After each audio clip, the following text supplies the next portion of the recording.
It's over. So just let go. That's easy to say, isn't it? I mean, the show's only been around for the greater part of 3 years, and everybody developed an attachment to it. It's only natural to feel this way now that it's over, and people have all sorts of feelings regarding the ending. I mean, it's been out for almost a month in theaters, and if anybody hasn't already seen it, then what what are you really doing? So we're going into this video assuming that most people have by this point seen Digital Circus episode 9, and yeah, it's over. A lot of things got answered. A lot of things didn't get answered.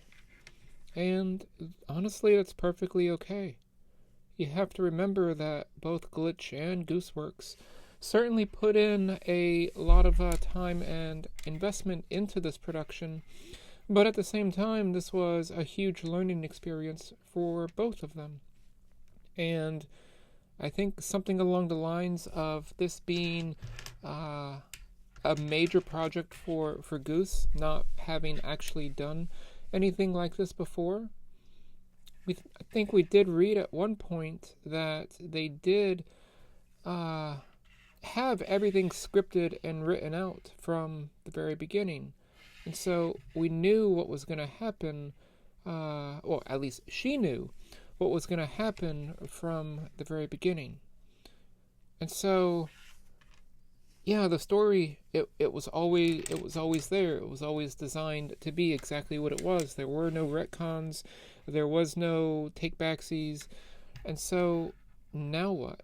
Most people find themselves asking. It's kind of weird to see all of these shorts now being posted of the new and improved Kane, or Jax selling merch of himself, or a weird poster showcasing all of the abstracted or otherwise dead characters in some form of heaven.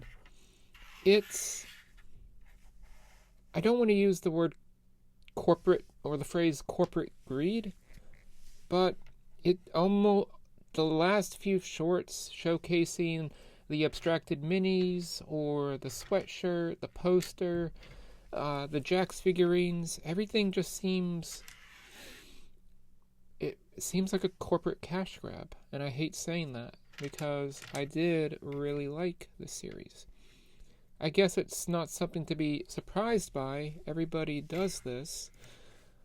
It's just so strange and it just seems so out of character with the theming of the show as a whole.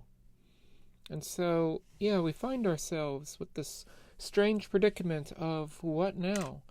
These characters that we've grown to be to absolutely beloved. What do we do? To which all we can say is let go and move on, because we do know how challenging and hard that is.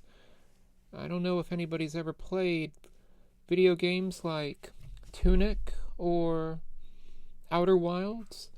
If anybody's watched shows like Adventure Time or Regular Show, or if you're particularly old, maybe you've watched through Rugrats and was with that during its whole production.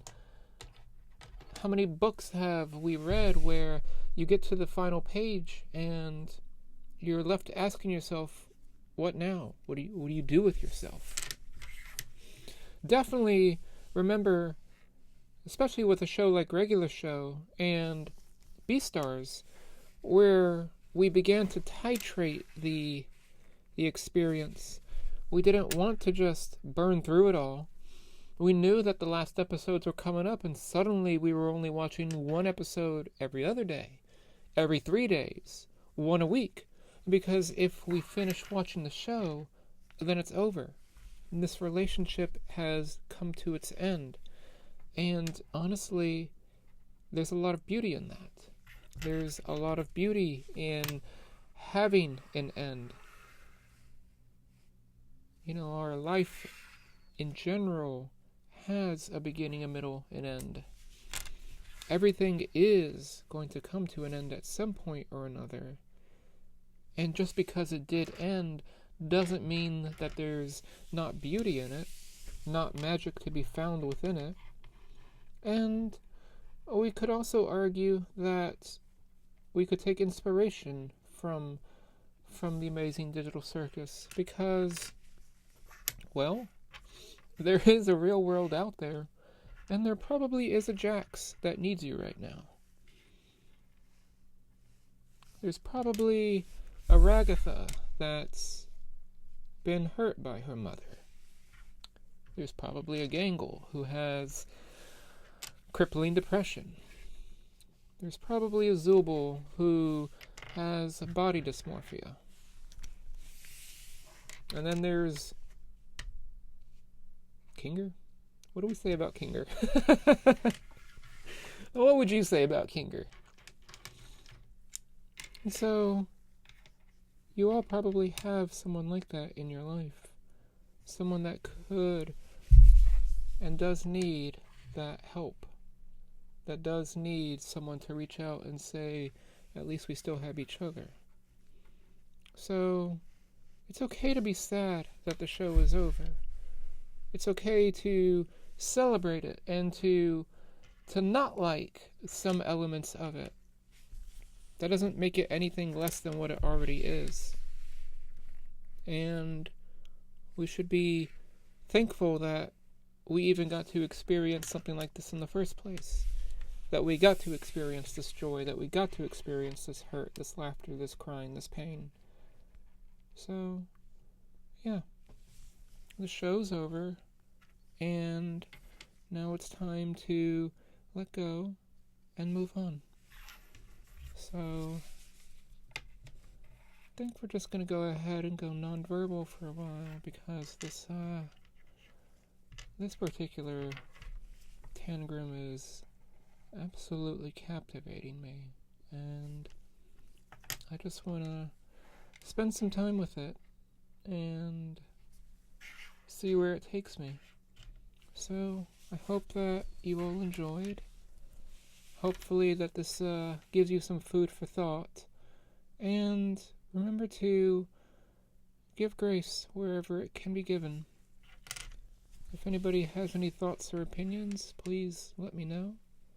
And until then, I'll see you next time.